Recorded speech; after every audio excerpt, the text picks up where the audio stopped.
आम्ही प्रमोद पाटलांना आज सांगितलं की जे कॅबिनेट मंत्र्यांनी मंजूर केले त्याला अधिवेशनाची गरज नाही।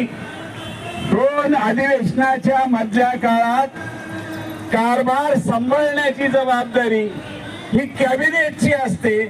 त्यामुळे कॅबिनेटचा डिसिजन जो आहे तो मान्य करायला पाहिजे आणि पुढच्या बजेटची वाट न बघता सध्याच्या बजेटमध्ये तुम्ही तरतूद करून ताबडतोब 1000 ची वाढ दिली पाहिजे, अशा प्रकारचा आग्रह आपण त्यांना केला। ते म्हणाले मी प्रयत्न करतो। आम्ही त्यांना सांगितले हे बघा इलेक्शन पुढे येणार आहे, आचारसंहिता थोड्या दिवसात लागणार आहे, करून घेण्यासाठी करार आहे, कामावरून कमी करण्यासाठी हा करार नाही आहे। ते त्यांनी लिहून घेतलं आणि हा करार एकदम मोडीत काढा अशा प्रकारचा आग्रह आपण धरलेला आहे। त्यांनी त्याची नोंद घेतलेली। तिसरा मुद्दा आपण मागितलेली आहे ती काय लगेच या दिवाळीपर्यंत प्रयत्न आपण करायचे।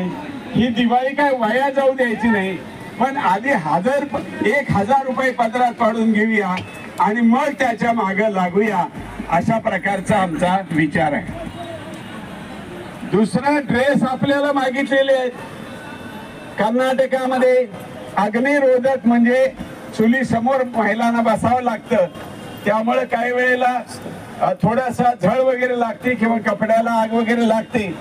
त्यामुळे कर्नाटकामध्ये अग्निरोधक ड्रेस आहे।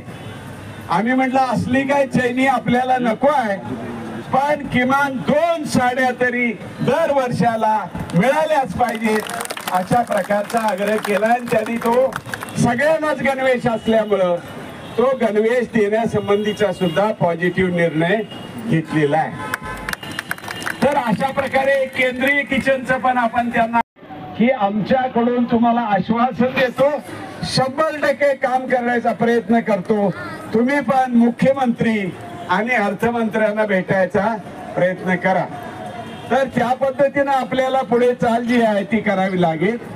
हा पहिला मुद्दा। आज ते आपल्याला अर्थ मंत्रालयाच्या विभागामध्ये गेलेला आहे। अर्थ मंत्रालयाच्या मंजुरीचा मुद्दा फक्त राहिलेला आहे आणि ते अजित पवार साहेब आणि मुख्यमंत्री यांच्या सहीने होणार आहे। त्यामुळे आपण त्यांना सांगितलंय, त्यांनी सुद्धा प्रेशर ठेवलेला आहे। आता आपण सरकार काय करते 20 तारखेपर्यंत ते बघायला पाहिजे आणि त्याच्यानंतर ताबडतोबीने आपण कृती करायला पाहिजे। दुसरा मुद्दा जो होता तो कामावरून कमी करणे